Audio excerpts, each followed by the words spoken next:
Hey, before we get started this week, I just wanted to give everyone a quick update on BJJ Mental Models Premium. I think at this point we've got over 32 hours of educational jiu-jitsu material on there.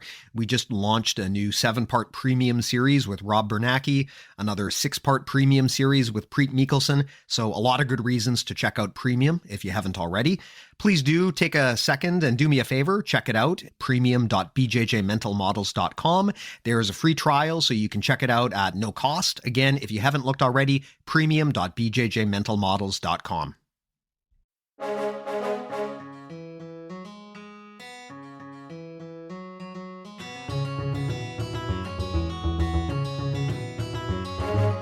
Hey, welcome to BJJ Mental Models, episode 174. I'm Steve Kwan.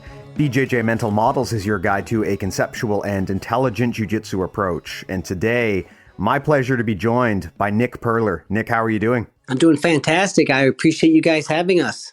I am so glad to have you. So you came onto my radar recently when a bunch of people in our community suggested I should reach out, particularly because of the way that you structure and manage your wrestling curriculum. But rather than me explaining it, probably better if you do. So why don't you go ahead and just introduce yourself and introduce your work?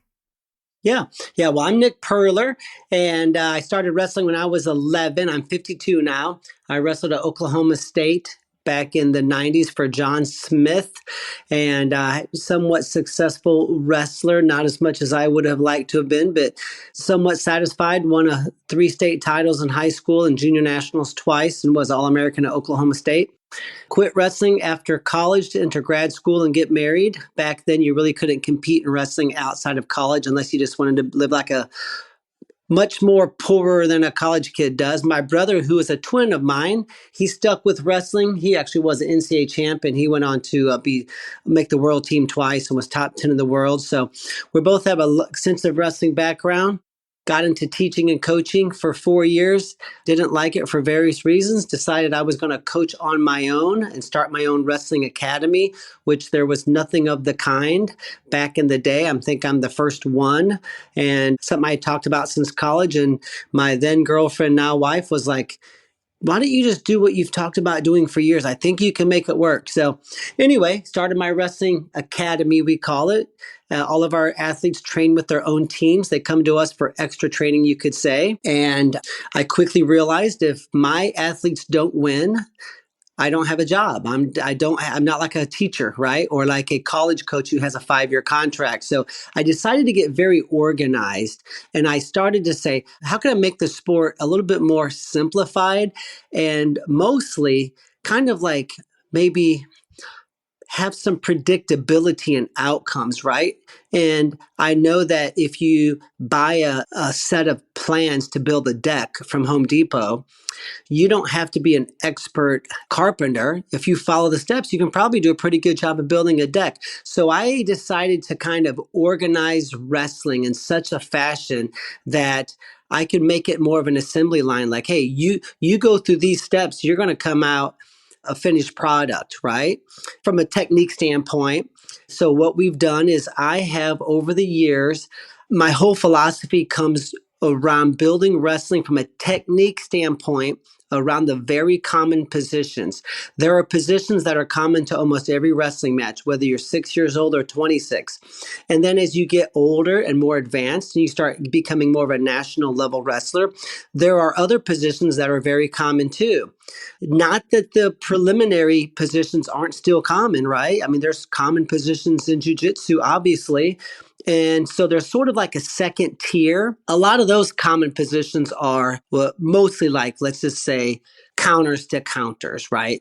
So I have a front headlock. These are the best 4 ways we have found to score. And there's the 2 best ways to get out. Here's the 2 best counters to those counters. That's pretty much as far as we go with our program. So from a technique standpoint, I ended up with the common positions philosophy and the best 2 to 3 ways to score from those common positions. And that second tier of common positions, breaking that down a little bit further and saying, here's our basics program. You could probably say beginners for 3 years of wrestling experience or less. Then we have phase one, phase two, phase three. So now I have a 4-part wrestling program.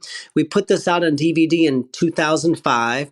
Some very sort of renowned wrestlers nowadays have used our system growing up. Most notably, probably Stefan Mishik. He's an Olympian for Serbia and multiple-time All-American for Michigan. Their testimonials are on my website at purlerwrestling.com.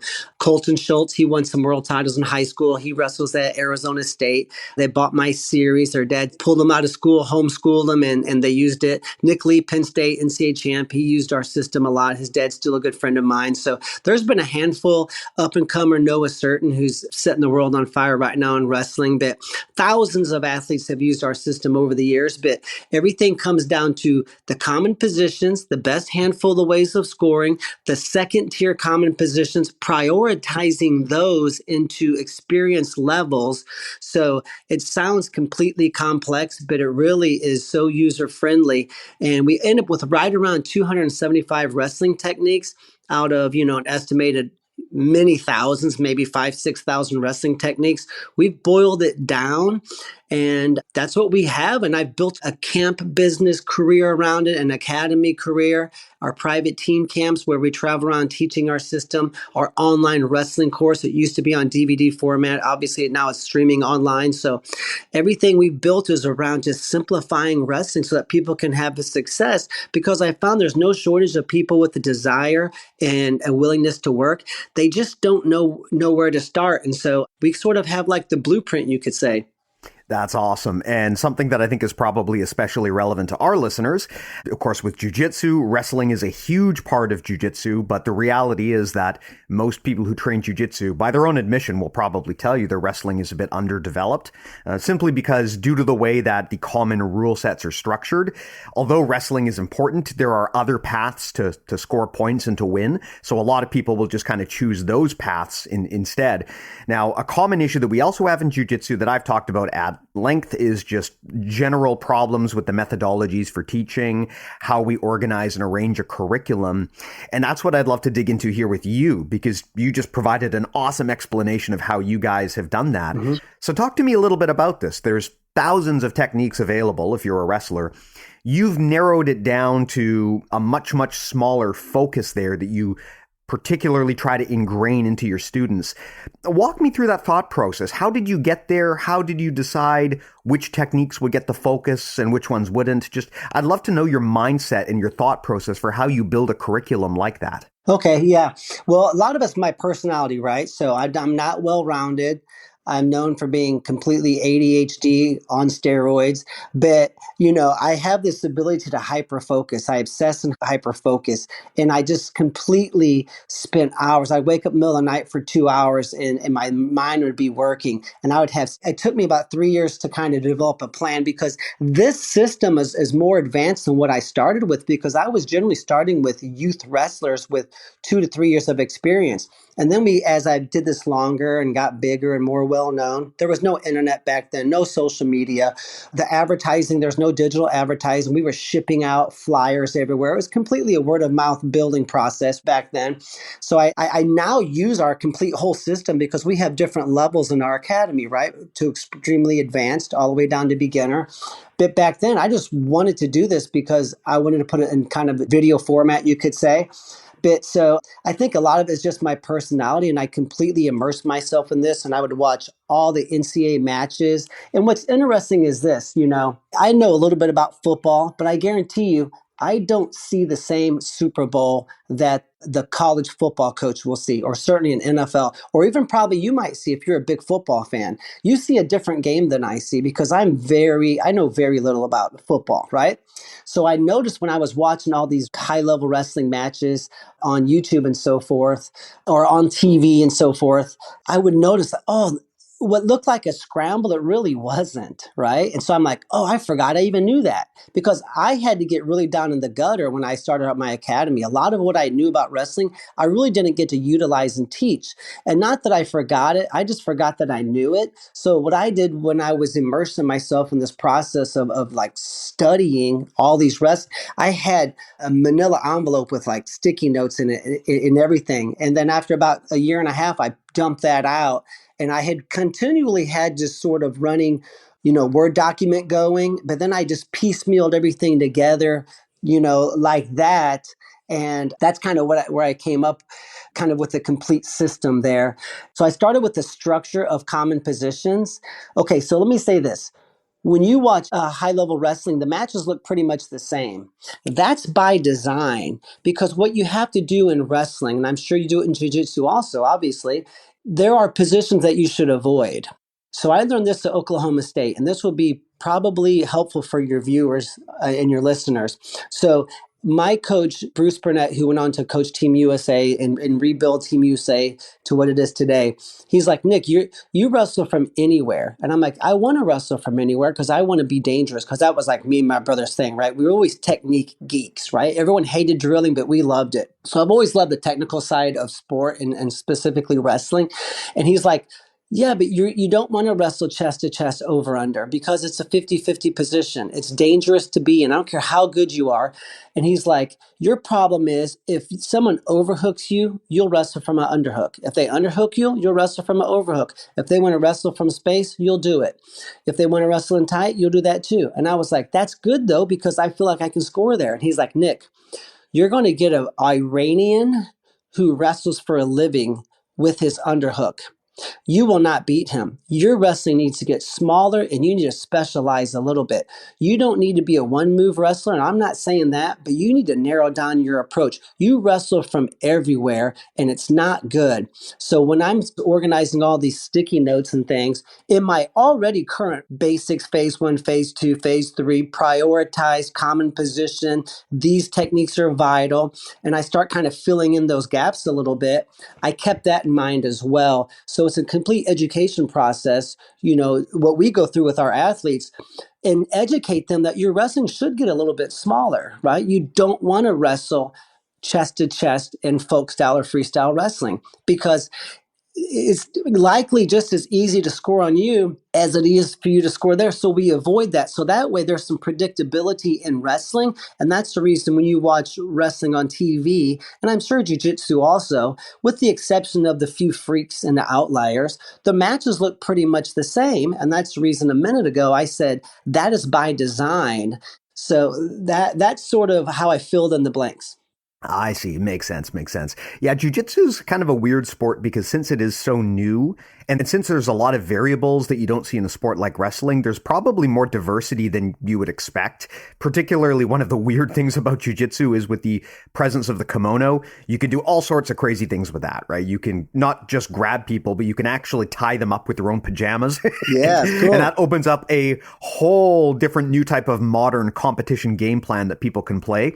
But all the same, like you talked about, from a strategy standpoint, what a lot of people advocate for, and this includes this podcast, is to try to have an area that you're especially good at and to be able to try to funnel your opponent into that area.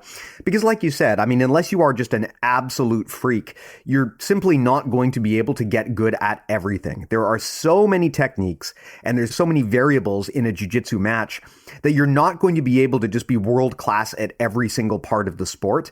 And that's not to say you shouldn't learn everything or as much as possible, but you've got to have a focus and you have to have a conscious game plan where you try to steer people back into your focus. If you're a reactive fighter, like you talked about, where you kind of just let your opponent choose the position and choose what happens and you just play from there, there are people who are so athletic and so freaky that they can actually make a reactive game like that work.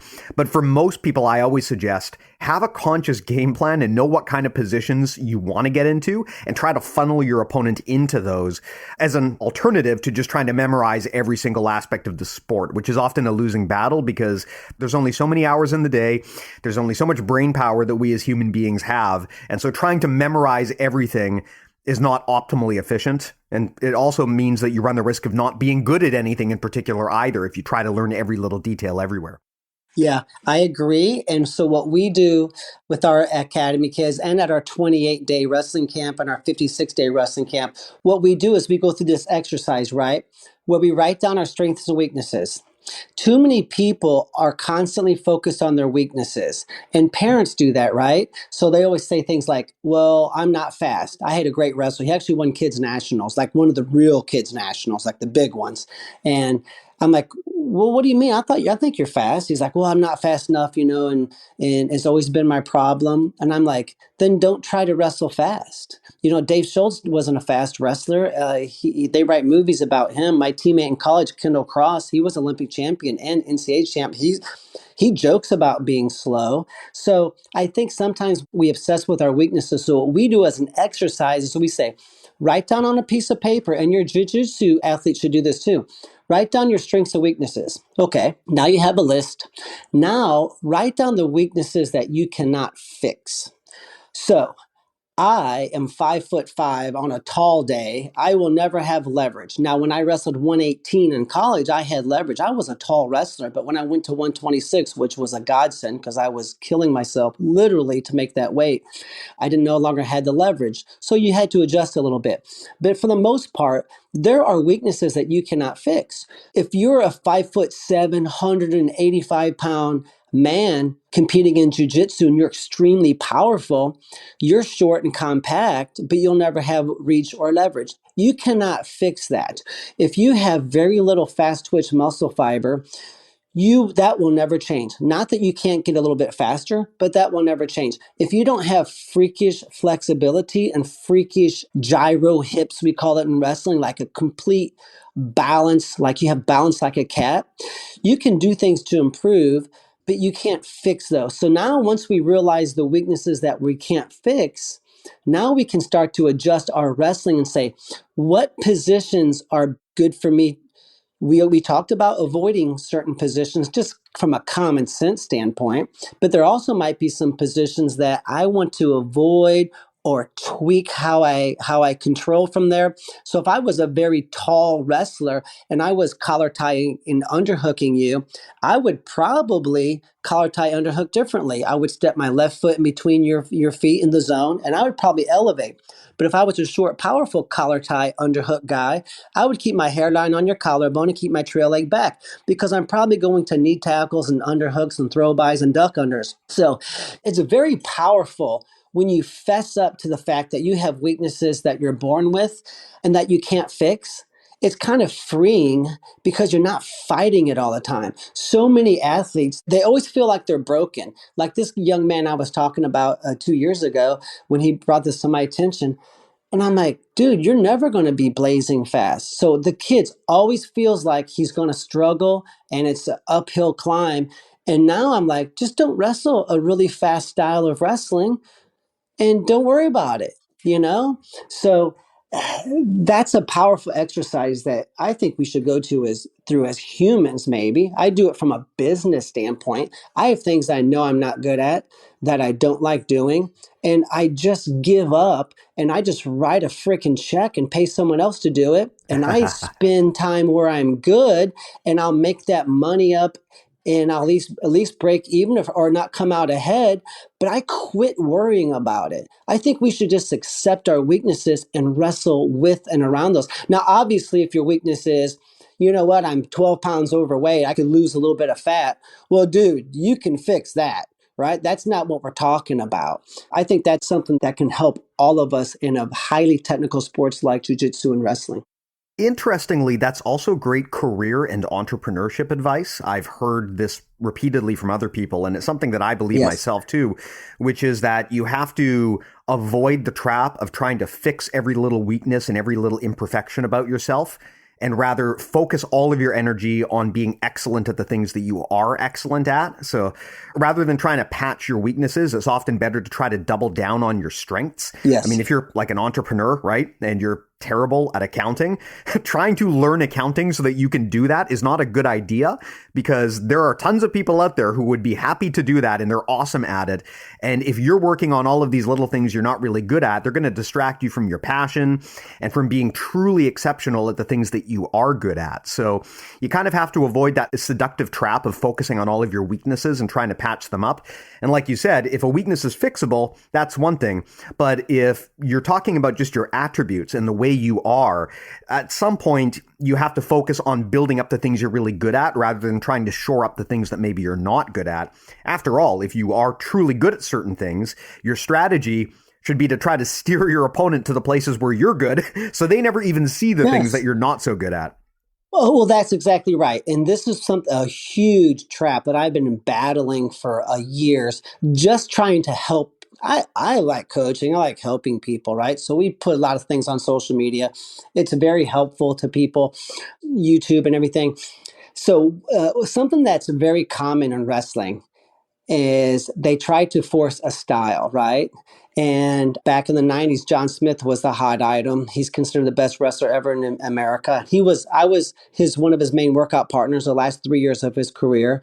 And then, because I gray shirted after high school to get bigger, then red shirted, then started 4 years. So I was on campus for 6 years. Then the last 3 years of my career, he was my coach.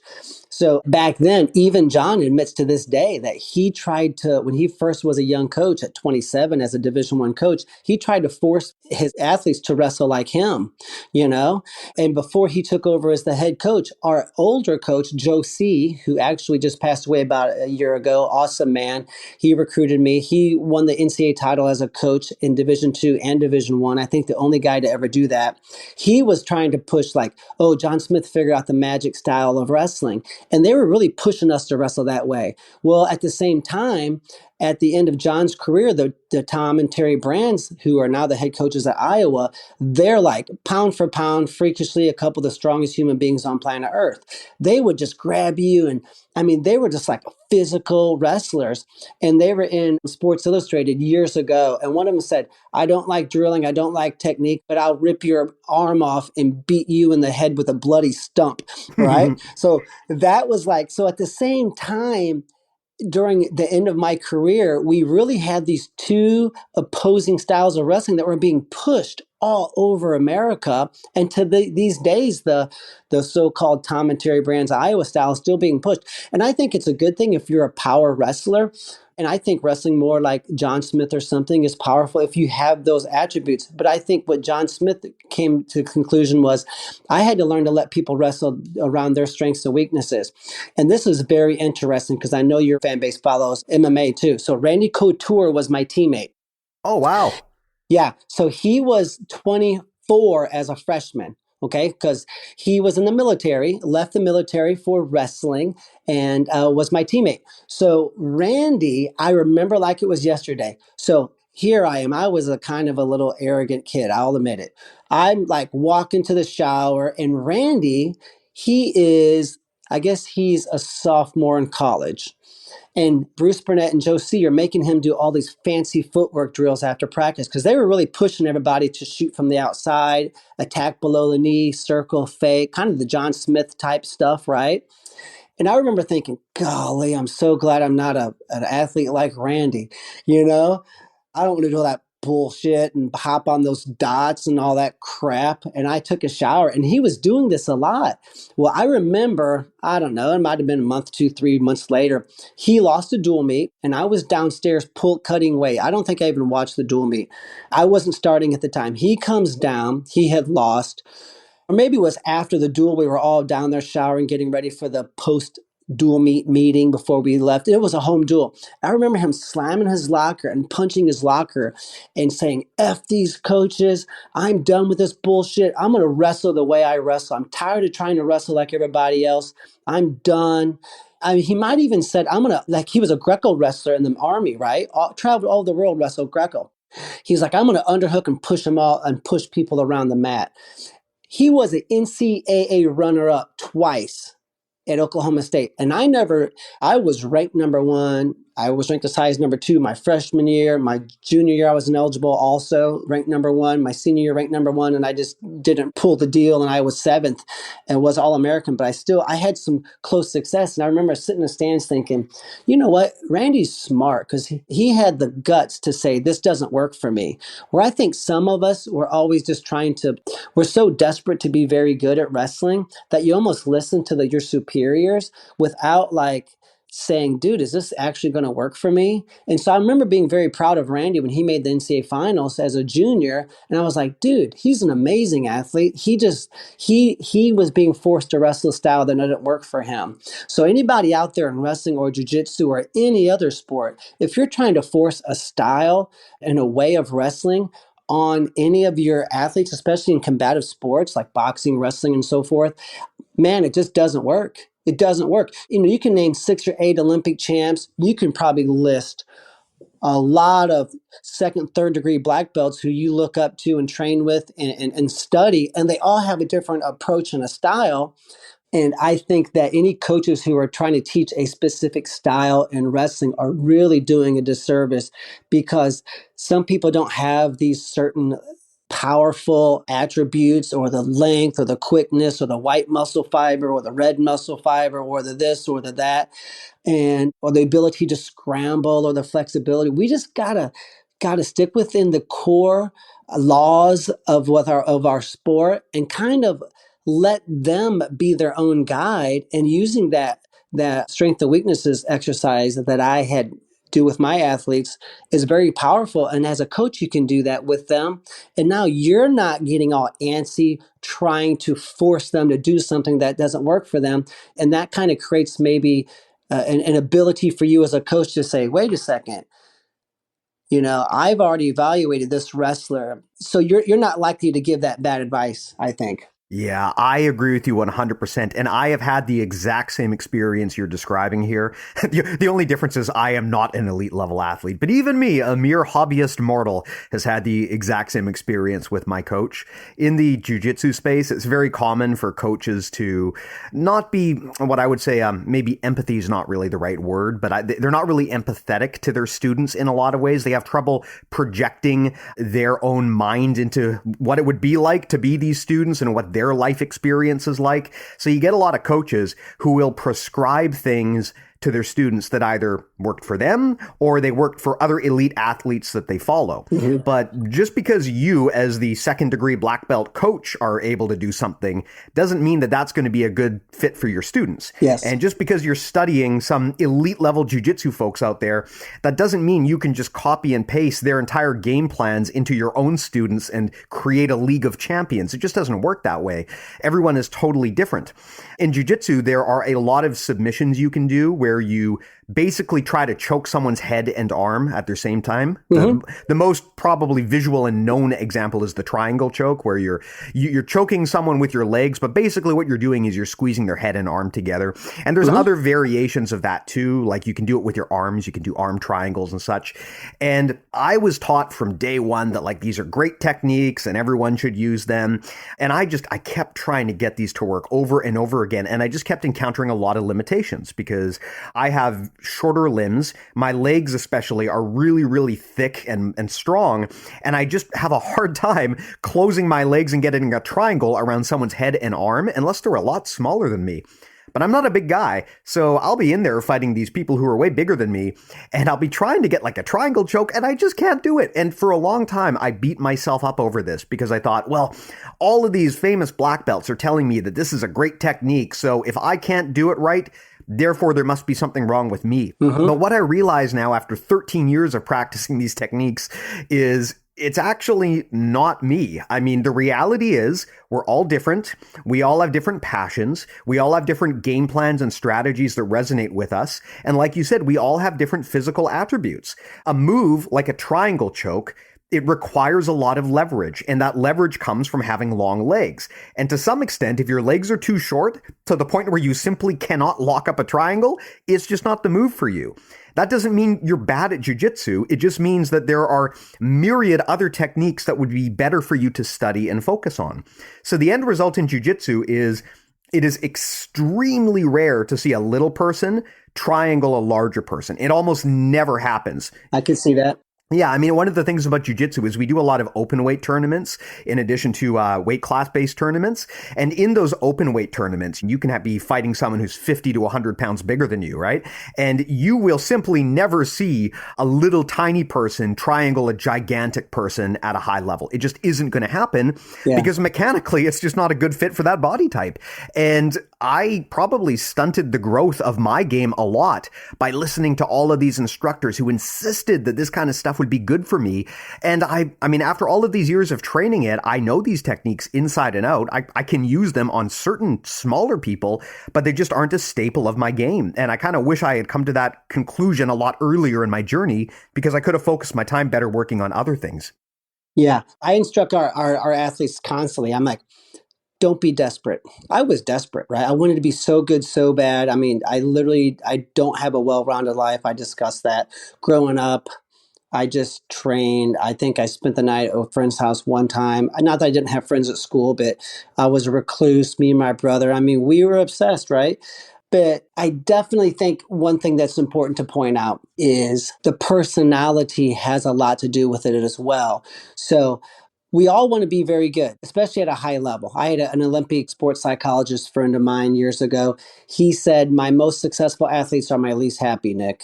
And I was like, being that's kind of sounds like me, right? He's like, these people are miserable. So I think the people who are the most driven sometimes are the most desperate. And so I say, don't be too coachable. And people say, what the hell does that mean? I'm like, be coachable, but don't be desperate. And also understand who the coach is, right? And I warn my athletes too. I'm like, your coaches are young. They don't know what they're doing. And my son, when he went to a very good wrestling high school where I live, we moved here for that school. And I talked to Kevin and Josh, and I'm like, I would like you got two guys to coach my son. These other two coaches are young. Why don't you guys just coach them? Because these young guys, sometimes the coach is desperate too. So you have an athlete who is completely desperate and the coach who's desperate, and the athlete will do anything. If the coach says, you need to stand on your head for 5 minutes before a match, they're like, oh, you think so? Will that help me win is that the secret?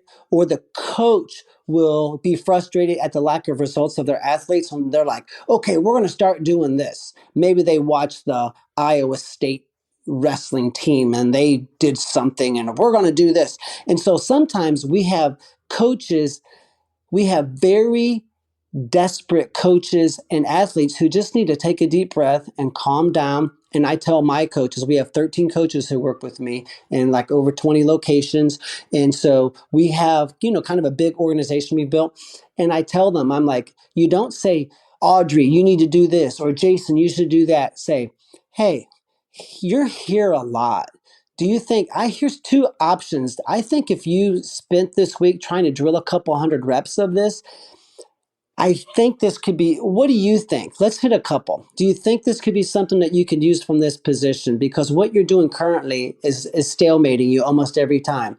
Yeah, I think so. Okay, I'm going to give you a third option. I really think you should drill this and pick one. You don't have to, but so I kind of like make suggestions to our athletes, even the very young ones, because when you say you need to do this, that's the issue. That's a problem. And so then you end up with a frustrated, like you looked up to your second degree black belt coach. And if he said you need to use this techniques more, you were frustrated trying to do it and you thought something was wrong with you. Where if he, instead of being, this is how you do it, or maybe he was desperate, if you would just do this, the problem would be solved. Dude, it doesn't work that way. Maybe if we make suggestions to our athletes and we also know their strengths and weaknesses, we might make better suggestions and give them a couple of other options. That way they're evolving and growing rather than just saying, you need to do this, and if you don't, you're not going to win and something's broke. This is something we talk about actually quite a bit in jiu-jitsu, which is that coaches often feel like they have to prescribe solutions to people. So they'll say, oh, just do this, just do this. They'll make it sound so easy, but they're not really taking into account a few things. One thing being that everyone is different. And just because something works for the coach doesn't mean it's going to work for the student. But the other thing being that students are very impressionable. When a coach comes in and says, do this, if that's bad advice and the student takes it anyway, it can take years to unravel that advice. Yes. I mean, I know that in jiu-jitsu, there were things that I was told to do at white belt, and the instructor didn't provide a lot of nuance. They just came in and said, never do this. And it wasn't until I got to brown belt, to the point where I was basically a coach myself, that I realized, hold on a second. this was not good advice. And I realized, okay, just because someone is walking around wearing a belt with a fancy color on it, that doesn't mean they actually know everything. And even if they are individually very good at doing this particular thing themselves, that doesn't mean that it's a good fit for me. And it also doesn't mean that they're going to be good at teaching it to me. So you got to be careful to have that healthy relationship with your coach where, yeah, you want to be coachable, like you said, but you also want to be a critical thinker and understand that your coach can make mistakes and give bad advice too. Yeah, that's 100%. And also, I think that from a parent and coaching standpoint, so, what we tell our athletes too, especially for like parents who are considering getting our online wrestling course, I'm like, you don't want to be at the mercy of your coach. Now, sure, if you live, well, I would like to think if you live near our organization, you probably are in a good place, right? But there's a lot of great, I was a triple jump coach in Texas.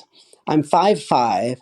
We had number 3 team in the state in class 6 in Texas. We literally one day had 3 Division 1 track coaches walking down the hallway together, recruiting our girls. And here I am coaching triple jump. And I'm like, so I was a good dude and I worked hard, but these girls were getting shortchanged by having me. Well, there are parents all over the nation who's have a good dude who's a great guy who coaches their kids wrestling, but the guy never really wrestled before, right? So sometimes we have to realize we're at the mercy of our coach. We're at the mercy of his practice plan for us for the day. Well, guess what? A lot of times they don't have a practice plan, you know? Yep. And so if you want to kind of take the bull by the horns a little bit, you need to be able to do that. And that's one reason that I'm kind of passionate about our online course is because now you no longer have to be at the mercy. Even though the coach is a good guy and tries hard, the coach probably walks into the parent meeting and says, hey, I played football back in the 90s. I never really wrestled, but we're in a small town. The wrestling coach quit. I'm the guy. I'm going to do my best, Something that the young coaches and parents need to understand also is the personality has a lot to do with how you wrestle. So the personality of, and we see this with dads fighting their sons a lot. They're like, oh, he was just more like me. I had a dad one time and he was like, if he was just, he's just like his mom. And I'm like, dude, you're a hard charging guy. So am I. I know I've burned a lot of bridges, right? Confrontational. I've got some severe character flaws, right? My daughter's like me. We call ourselves fire breathers, right? Because we're both fire breathers. Where my wife and my son, they're completely measured and very smart, and they don't just make those mistakes. So I'm like, every personality trait is good and bad. And actually, I encourage my parents and kids, take personality. Once you understand your kids have a different personality, that's going to really help you. Now, this is more high level coaching. I wouldn't worry about this with a 7-year-old or a first year wrestler who's in high school. But we all have different personalities. Some people are not going to take a lot of risk. Some people are. So when you start looking at your strengths and weaknesses and you start highlighting the weaknesses that you can't fix and your wrestling gets smaller so you can steer yourself towards the positions and the techniques from those positions and the modifications of those techniques from those positions to fit your body type. Well, you also have to understand that your personality enters into it too. So all of our personalities are good and bad. We just need, so I try to coach my parents and athletes to have some awareness of the fact that your kids, Donald Trump has a different personality than Bill Gates. They're both successful businessmen, billionaires.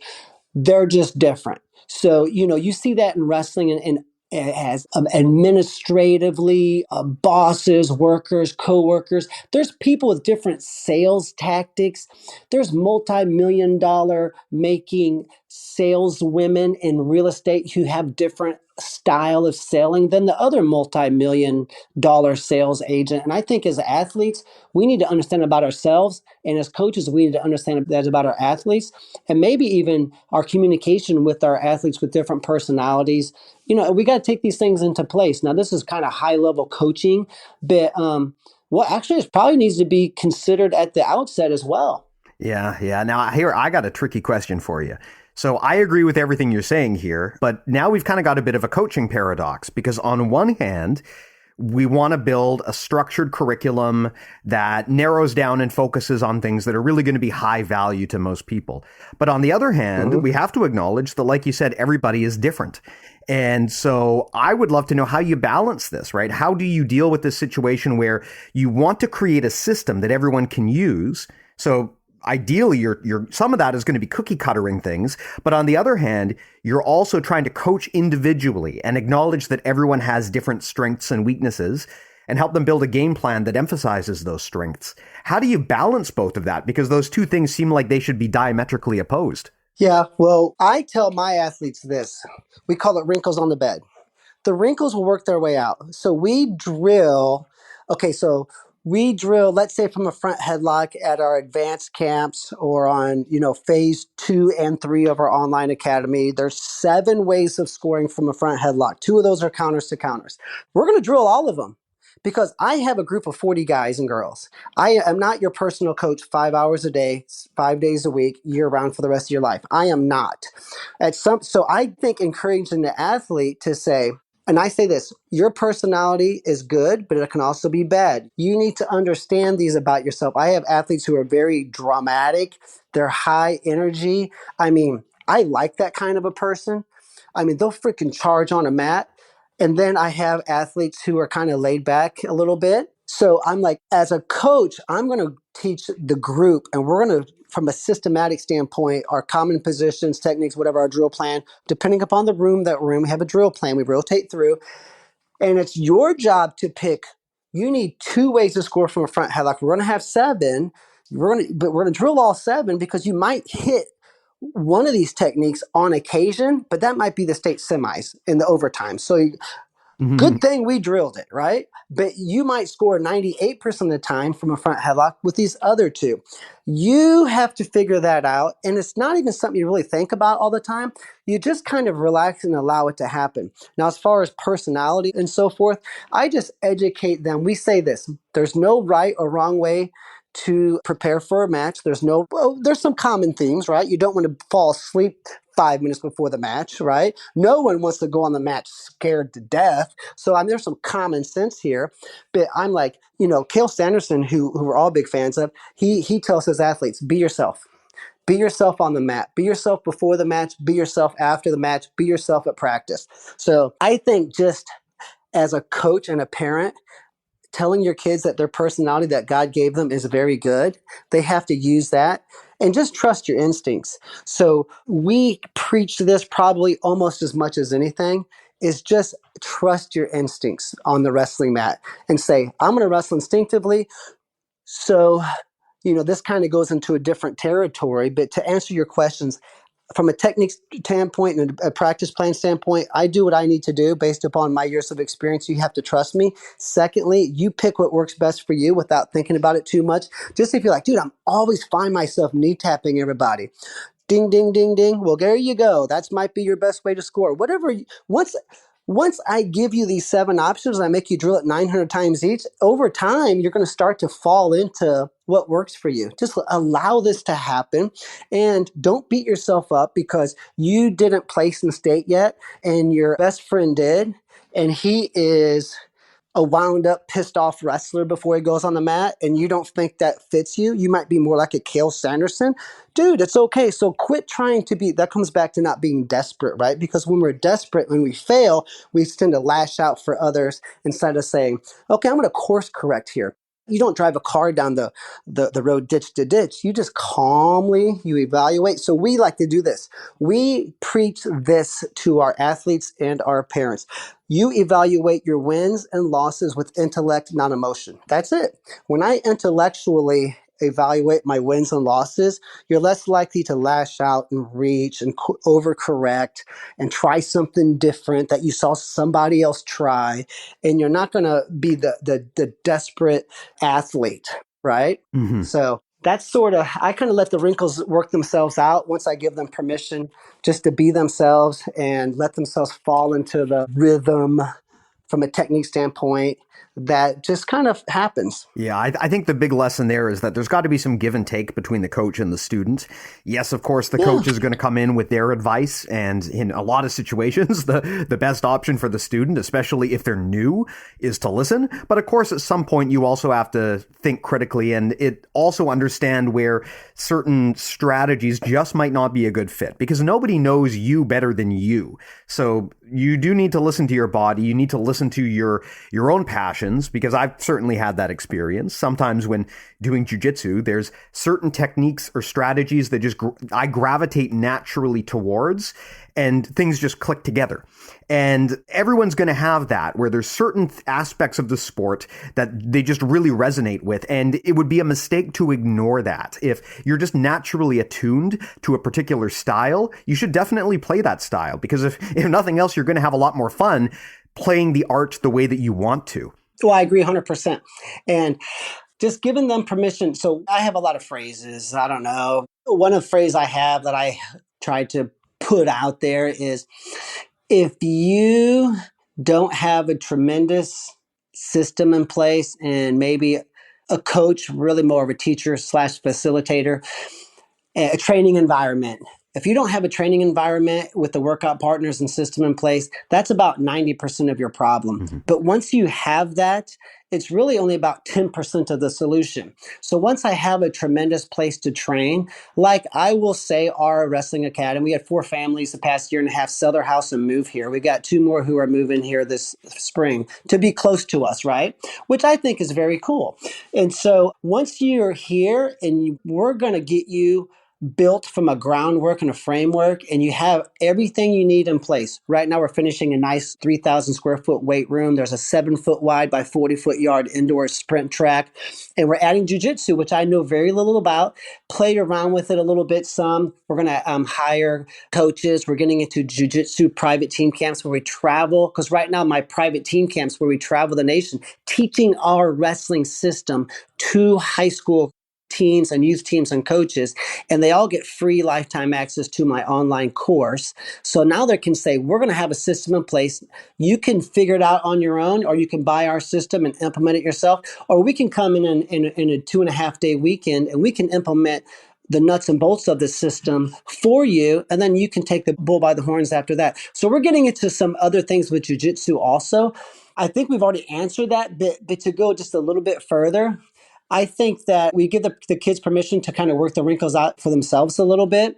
Oh, I know what I was saying, because I said that once you have a great training program and coaches and a system and workout partners, if you don't have that, that's about 90% of your problem, because you just don't have a chance. If you want to play lacrosse and you're in New Mexico, I bet the lacrosse coaching and opportunities are better in Connecticut. I can just imagine. And the football opportunities in Florida are probably better than what they have in Maine, right? So if you get to a jiu-jitsu training program and a gym that has all of your needs are met, if you don't have that, that's about 90% of your problem. You have got to have the training so you have the tools necessary. Now, once you do have that, that's only about 10% of the solution. What I mean by that is, once you have all of the tools, it's up to you. So let's say I was going to try to be a chemical engineer and I don't have any chemical engineering training. It doesn't matter what tools I bring to the table. I don't have the tools because I haven't been in the environment. But if I get a 4-year degree from Northwestern in chemical engineering, and I now have the tools because I lived in this environment and I have the training, once I leave with my degree, now 90% of it is up to me. Having that degree is only about 10% of my success. I'm not going to have guaranteed success the rest of my life, right? So I think from a coaching and an athlete standpoint, we have to completely understand that you have got to have the tools. If you don't have the environment where you can have massive success, that's about 90% of your problem.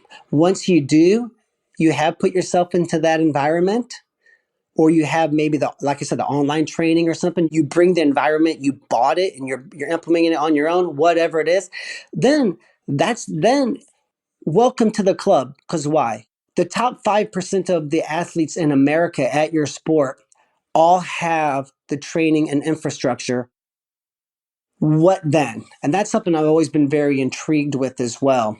So once you have everything that you need from a training standpoint, there's still so much that is your burden. Jim Rohn says you can't hire someone to do at the end of the day, you cannot hire someone to do your push-ups for you. And I think that we have to understand that.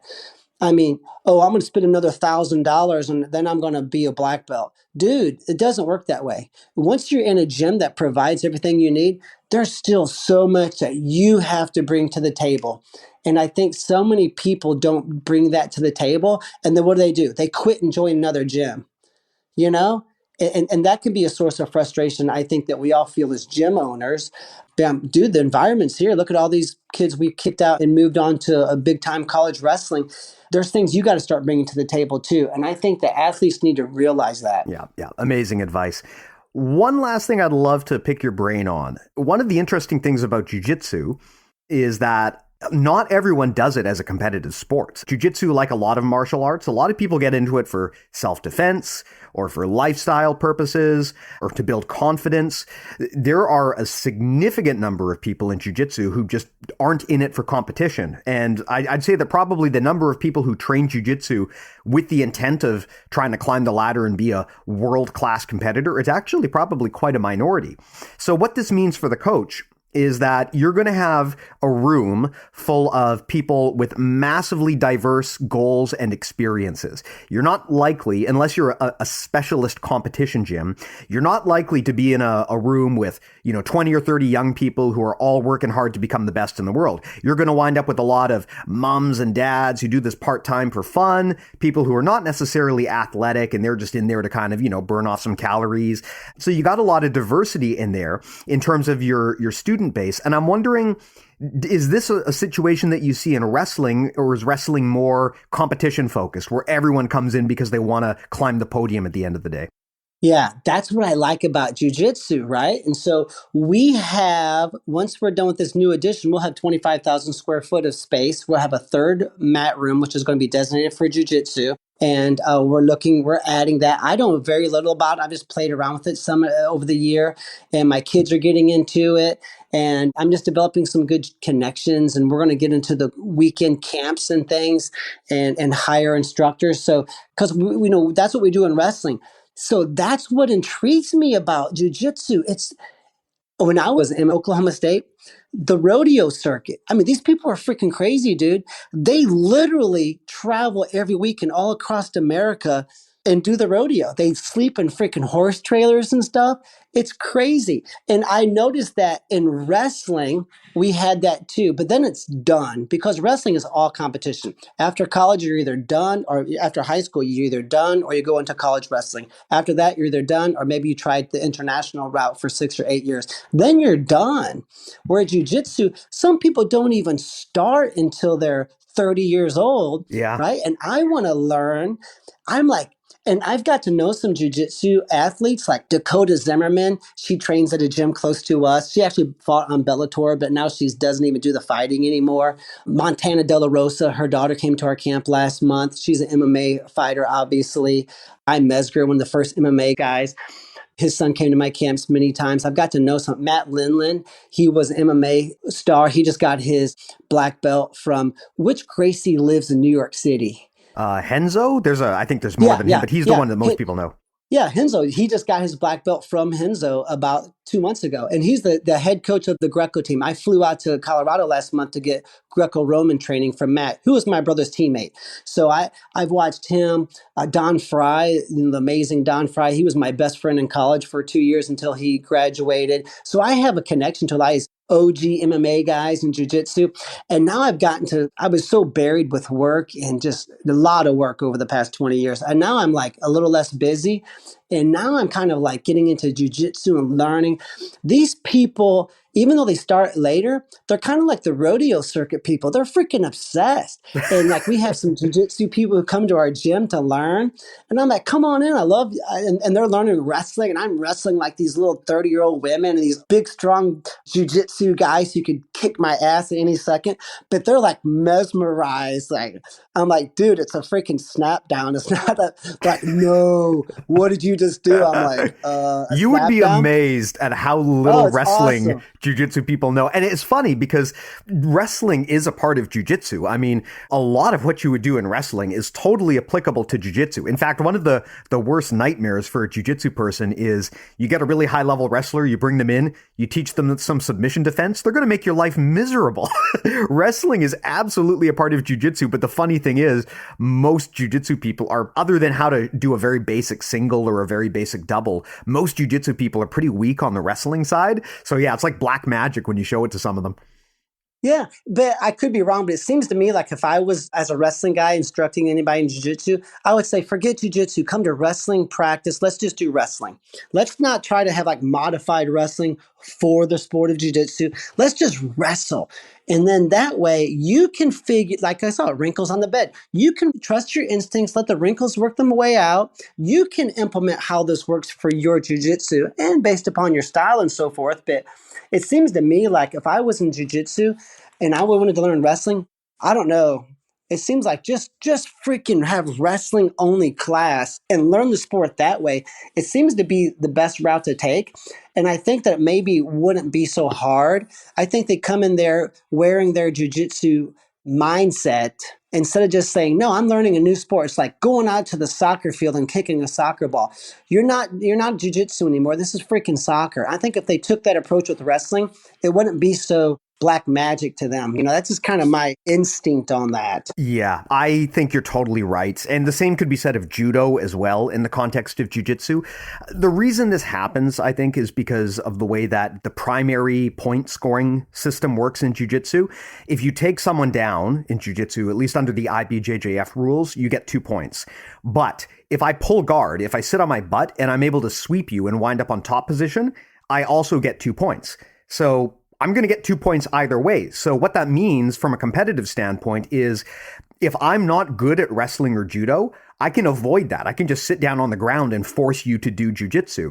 So that's a totally valid competition strategy. But what winds up happening is you wind up with grapplers who can succeed at a very, very high level, but they have close to no takedown skills or wrestling whatsoever because the rule set does not require it. Yeah. And that's unfortunate because judo and wrestling are actually very closely related to jujitsu. And a lot of what you would do in either judo or wrestling, those techniques can be taken and reappropriated for jujitsu. There's a lot of overlap, but because of the way the point system works, people aren't incentivized to play that game. So what you see is you'll see people go out and they'll give a token effort towards wrestling, and then they'll get tired or frustrated and they'll just sit down and force the jujitsu game to happen.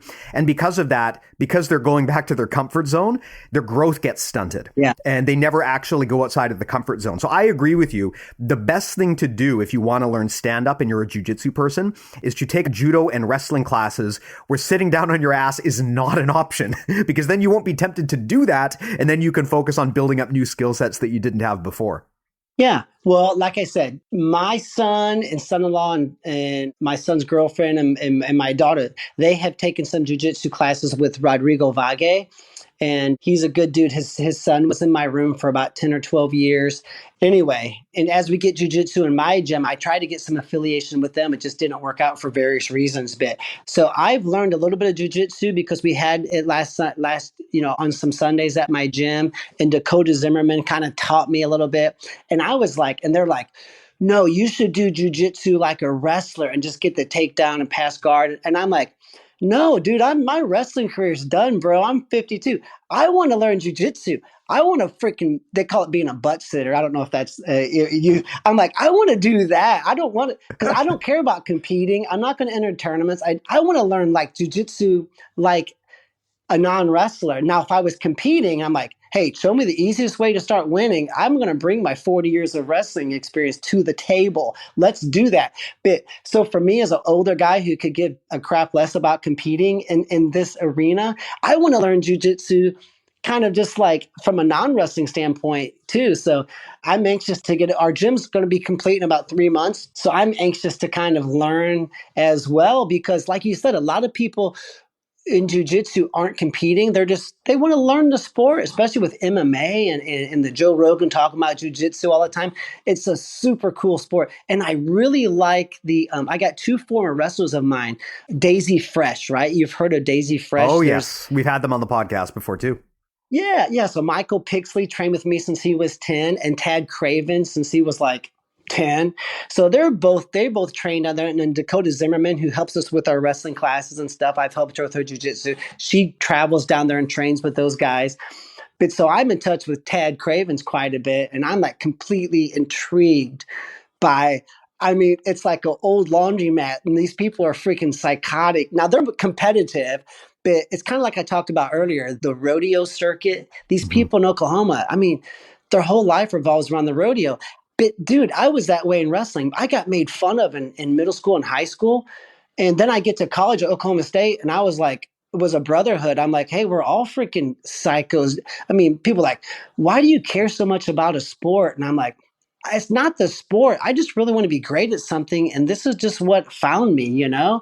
So it was funny because I got made fun of for being like psychotically focused on success in the sport of wrestling as a kid and in middle school and high school. Then you get into college and you're like, dude, we're all like that, you know? And I'm assuming that you might get some athletes in jiu-jitsu who start off maybe recreationally.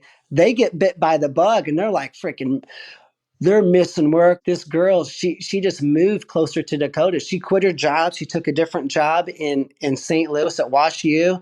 And what is Andrea? She is like 37. And I'm like, I love that. You know, the people who are obsessed in the sport of wrestling, where they're kind of like considered weirdos because they're just so obsessed with a sport. They're young. They're 12, they're 14, they're 21 years old and in college, where you see people who get bit by the jiu-jitsu bug. They didn't even start it until they were, 20, 30 years old. So I think that I've always kind of been drawn to the obsessed amateur athlete, I guess you could say. Like my niece, she's a level 10 all around state champion gymnast in Missouri. And I guess she's a sophomore. I mean, dude, I was like that as a kid too. So I like that. I like that those are kind of like my people, you could say. The jujitsu people who I've met over the past 3 or 4 years who are like that, some of them didn't even start jujitsu until they were already had a family. And it's kind of like another opportunity and that's why I like the fact that you don't have to be someone who wants to compete. You just want to learn the sport for all of the awesome things that you can gain from it. But yeah, you can go off and be a mom or a dad, sell insurance, do your construction job, be a dentist, whatever you are. But these people are obsessed over the sport. It kind of pulls you in, I think. And I don't know. I'm ranting here. I'm getting off track. But I like your like community. You people are kind of like those rodeo people I met in Oklahoma, or like the wrestling people I hung out with as a kid and in college. It's like bit by the bug. You can't shake it. Yeah, that is definitely one of the attributes of jiu-jitsu, and it's kind of something that we often make fun of in the community, which is when a new person discovers jiu-jitsu and they're a white belt or a blue belt, they become incredibly obnoxious to their friends and family because they won't talk about anything except jiu-jitsu. It just kind of becomes this all-encompassing hobby that just takes over your entire life. That is very much a thing. Yeah, you bring up a good point, and one of the things I like about jiu-jitsu as a sport is that it doesn't really have an end date where once you get into your later years, you basically have to stop. Jiu-jitsu has very good paths for people to continue training and practicing even as they get older. That's actually one of the cool things about jiu-jitsu. I mean, I'm not going to say that it's the absolute best fighting system. I mean, a wrestler in their prime, like I said earlier, is a lot scarier. A wrestler with submission defense can be a very, very scary thing, even to trained grapplers who do jiu-jitsu a lot. But that said, one of the cool things about jiu-jitsu is even if you're 40, 50, even 60 or beyond, you can actually be still pretty effective at jiu-jitsu. I mean, I train with a lot of older guys. My accountant is a jiu-jitsu black belt. He's an older guy, cool. And he's tough as nails. I have a friend who's a mechanic, who's a black belt, also an older guy, and also tough as nails. And I train with this guy who's like this little 60-year-old dude. I think he's a second-degree black belt right now. And I mean, he's not athletic. He doesn't move particularly fast, but his technique is so refined that he can kind of be slow and steady and protect himself and then gradually start to wear you down and pin you. And that's one of the cool things I like about jiu-jitsu is that you can continue to practice it and be effective even in your later years. So it's a good off-ramp for other people who are engaged in more athletic, competitive sports, because in jiu-jitsu, you can still participate in that ecosystem even well into your senior years. Yeah, no, I totally get it. And I've seen that. And so, I'm interested in learning myself because, my life's getting a little bit easier now that I have hired some help and my son and son-in-law are involved. And, there was a time when I just worked quite a bit for about 15, 16 years. But now I feel like I'm retired. I work like 35 hours a week. I coach 2 nights a week only. And I'm like, dude, I want to do something. I want to learn. So once we get it going at my gym, I'm going to learn. And I'll probably be one of those kind of geeks like you talked about. And, my daughter, she's like in real good shape. Like she's a fitness freak. So is my wife. They haven't like drank a soda like in 12 years. I mean, they're like psycho fitness freaks, which is a good thing. And my son-in-law wrestled in college. My son he just decided not to wrestle in college. But they're like, Dad, I got so freaking tired, about threw up. And I'm like, in jiu-jitsu, I go, you don't get tired doing that, do you? And they're like, oh, it's a different kind of fatigue, And it's because when I watch the videos and stuff, I mean, just the pressure and it's a different kind of fatigue. But my daughter's like, I actually about threw up. And I was so embarrassed because I consider myself to be someone in good shape. So I think that, definitely from people who don't want to go to a gym and walk on a treadmill for 45 minutes, I mean, jiu-jitsu, this is going to be kind of where we kind of approach trying to build a jiu-jitsu gym at our existing wrestling gym. Once we get this facility finished being built, is just pushing that side of it, because we have a weight room over there, a sprint track, all the functional training equipment we just ordered. So a lot of people do want to learn something new, but they don't want to do aerobics. They don't want to go spin class and sit on an iron bike and listen to someone yell at them. They want to learn something. And I'm thinking, that is exactly why I got into jiu-jitsu, actually, is because... And I don't know if you can do that with wrestling. because not that I think it's probably more user-friendly for the 35-year-old mother of 2 or the 40-year-old dad who probably could lose 25 pounds, who hasn't exercised in 15 years. I mean, because there is such a control aspect to jiu-jitsu, and there is with mat wrestling too, but I think it's really something that, not everyone's going to go in a boxing ring and box, to get in shape when they're in their 40s. I just think jiu-jitsu is like you said, a good off-ramp. And I don't know. I'm kind of intrigued by all these people. A lot of my wrestling dads and moms, mostly dads, they're like, they send me pictures and stuff. And I mean, it's awesome, and they shut the hell up now. It's like, dude, you're not barking at your kid anymore. You're in your 5th month of jiu-jitsu. You're probably getting your ass kicked. And now you're on the side of the mat and you're like, dude, son, I understand how it is, Well, that's the thing I like about jiu-jitsu is that, I mean, the whole sales pitch for jiu-jitsu when it burst onto the scene was that it's a fighting system for non-athletes. And Royce Gracie's whole UFC run was basically an advertisement for that you can be a non-athlete and still be surprisingly effective in a combat situation. And that's the attraction behind jiu-jitsu. So for that reason, it is a great onboarding activity if you want to get someone into fitness and into competitive sports where they've never been interested in that before. For me, I've never been into sports prior to jiu-jitsu, but I just fell in love with this thing for reasons unrelated to competitive performance. Like you said earlier, for me, it's not that I got into this because I wanted to be a world champion or even that I wanted to compete, but it's just a practice that I love. It gets me in shape. It gives me confidence. And unlike, riding the stationary bike, it gives me a useful skill. So it makes me feel like I'm actually investing my time in something useful. Yes. So that's one of the reasons why I love it. And I think that jiu-jitsu and wrestling go very much hand in hand. I would say wrestling, like you said, is much more competitive focused. And I mean, I'll be honest, you're going to find a much higher caliber of athlete athlete in wrestling than you will in jiu-jitsu, which is sort of by design. But I believe that those two sports do harmonize very, very well together. So yeah, I think it's awesome that you're expanding into that. Yeah. That's been what I have found as well. Awesome. Well, let me ask here then, Nick, if people want to check out your stuff, I know that, you've talked a lot about your new upgrades to your academy. And of course, I know you've also got your online academy. Why didn't you give them a plug? Just tell people what they can expect there and how they would go about finding them. Yeah, well, it's at purlerwrestling.com. And also, just on a different note, just the kind of the weight loss side of wrestling and jiu-jitsu, we have a playlist. There's about 970 videos we have on our YouTube channel. So the playlist on how to make weight for competition, that could be very useful. Also, like this kind of sports psychology side of wrestling is probably the same as jiu-jitsu. So we have playlists there that are very popular.